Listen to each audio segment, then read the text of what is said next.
Good morning, welcome to the Windsor Star News Cafe. I'm Don McArthur here with Dylan Kristy and our special guest, mayoral candidate Drew Dilkens. Thanks for having me, guys. You're welcome, Drew. He's a current Ward 1 councillor. He's running for mayor, and thank you very much for coming here on Saturday for our candidate all call. There's a little pic we're showing you. You read your pitch to the voters. Dylan recorded it. I got it out on Twitter.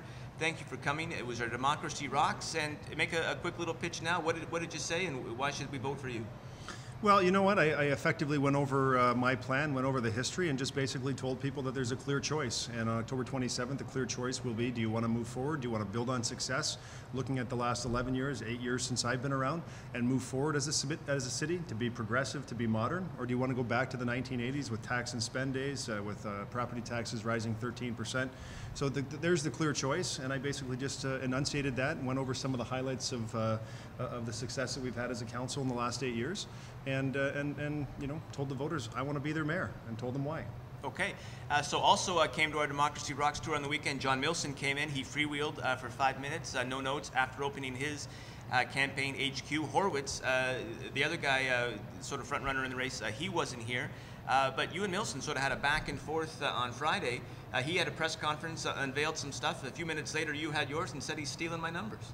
Well, listen, we went over the material that he presented at his press conference, and quite frankly, there wasn't a lot of substance. So I think, you know, what's important for us and in our campaign is to come up with substance, to talk about what the issues are, to talk about the facts, to present real things that we can actually implement, and talk about real numbers. And so when we had the material that in our hand that he presented and the information that he discussed, it was pretty evident to us, and it was important to us to counter what he was saying. And quite frankly, when it comes to the Roads and Sewers Investment Fund, the $268 million Roads and Sewers Investment Fund that we announced earlier, he basically, you know, adopted that. So that was, you know, we were pleased that he at least acknowledged that that's a good number. And then, you know, the rest of it we went through systematically and just sort of picked it apart, because, you know what, there's no real rocket science here. There's a lot of ways things can go, and we can have a discussion, but I think it's just really important for a mayoral candidate to come out with facts, to come out with something that they can actually implement, so when they are actually elected, that these are goals that they can actually accomplish. So we picked apart a lot of what was being said just on the surface. It didn't take us a long time to respond. And you know, I think it's important. I think it's important to have the balance in the reporting as it relates to, you know, what's being said in the media by mayoral candidates. Sure. Excellent. Well, another thing that just came out in the media over the weekend was a comment from St. Clair College President John Strasser. He was saying that in the last couple of years, there's only been, or I guess what he's saying is, over this campaign, he's had 3 candidates come in to actually sit down and talk with him, see what the issues are in the ward, being one of the largest employers, if not the largest employer in the ward. He's saying that's more than his current councillor, which would be you in Ward 1, has come in at all over the course of your time as councillor. And he's back in Milton. And he's back in Milton. Well, there you go. I mean, let's be honest. At the opening of their sportsplex, before John Milton was even in the race, he was there, you know, sort of surprisingly in the audience, and recognized, and Dr. Strasser at that time said, "John, I hope you run for mayor." He wasn't even a candidate yet, right? And then fast forward to where he had his announcement. And so clearly you have the president of St. Clair College, a publicly funded institution, getting involved in the municipal election and supporting a candidate. Is that a true statement, though? Have you been in there and have you sat down and talked to him and just to see what he'd like to see represented in City Council and what he would like to see in the ward? Listen, I think there's a couple ways to look at this. So have I ever called John Strasser, got into his office and sat down and said, "How can the city help you?" Right. No. But let's look at what's happened. Let's look at the dialogue that's been had over the last 8 years between the St. Clair College and the City of Windsor. And I think you guys are very well aware of what has happened, and the discussions that have taken place, and the letters that have been written. Yep. And you know, we've had lots of discussions. And you know, St. Clair College was at the table and part of the discussion as it relates to Premier Aviation. When we gave $10 million to the University of Windsor to retrofit the armories and to retrofit the old Windsor Star building to bring 1,000 students downtown, we received a letter back from the college saying, well, you gave them $10 million, where's our $10 million? Well, that's his big beef, right? Like, that you guys have showered the love on the U of W and neglected St. Clair College, who was really the first to come to the court. But it's to say neglect, I think that's a really strong word, and I don't think it accurately describes the situation. we went to the university and had a discussion with the university and said, how can we partner? And when we talk about $10 million of taxpayer money, the university says, well, we're prepared to bring 2 faculties, 1,000 students to the downtown core, to bring bodies downtown. So there was a legitimate proposal that was put in front of the city of Windsor for the city to consider. At the same time, they looked at, you know, one of our historic buildings, the armories, and how do we move forward with the armories? What do we do with that building, and how do we effectively, you know, bring students downtown, retrofit that building, keep that building alive, and actually put it to a different use? So there was a clear business plan, and it wasn't just a request saying, give me $10 million, and you know, you're going to do it for another institution, give me 10, and we're not promising to do anything. I think if you look at the city's history as it relates to St. Clair College, especially with the Cleary and what we did at the Cleary, I think there's no doubt that the city has been committed to St. Clair College, has invested in St. Clair College, and back to your original question, there's been no doubt there has been a lot of dialogue between the city of Windsor and St. Clair College as it relates to initiatives and how we can move forward together. All right. And you know what? When I'm mayor, that dialogue's not going to stop. Whether John Strasser, I mean, he's out in August of next year, but you know, even after the election on October 27th, bygones will be bygones, and my door will be open to him to have a conversation about, you know, what's good for the city, what's good for St. Clair College. Let's sit down and figure out how to move forward. Perfect. Okay, probably no surprise given sort of your track record when it came to the QP strike a few years ago. You were fairly steadfast in your position, but Labour came out on the weekend in favor of John Milton as well. So is that a plus for your campaign, a negative for your campaign, or are you indifferent? Did you even put your name up for consideration from Labour?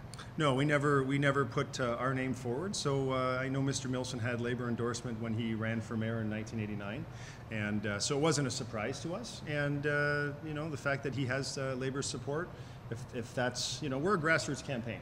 So we'll take support from anyone. So if anyone who comes forward and says, we'd like to support you, we believe in what your campaign's about, we believe in what you're saying, we believe what you can accomplish, we would support that. So I'm sure he probably takes the same approach, and he's welcoming Labour support, Labour endorsement.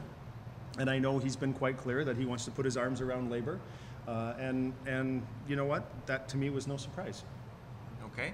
Cool. How about Enwin? It's a big topic of conversation all the time. And Milton actually came out with a fairly interesting, let's put it that way, sort of campaign platform that he is going to take away the money that councillors make for sitting on the Enwin boards in terms of per diems for going to the meetings and just sort of a base pay. But I mean, if he does that, he's effectively going to gut councillors' salaries, almost essentially cut them in half. So is that possible? Do you think it's right that we make all this money from Enwin? What do you think about this? Well, I think first of all, I think people need to know, and you guys know, this is all of the Enwin salaries, all of the Enwin money that flows through, you know, to the city of Windsor, to city councillors, is all publicly reported on an annual basis.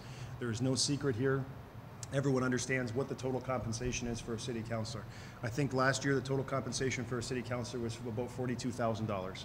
So $28,000 came directly from the city in terms of the salary. The rest of it came from sitting on boards. So there are only a few boards that pay. Enwin and WUC are one of them. The airport also pays. And I'm trying to think if there are, solid waste pays a very small stipend.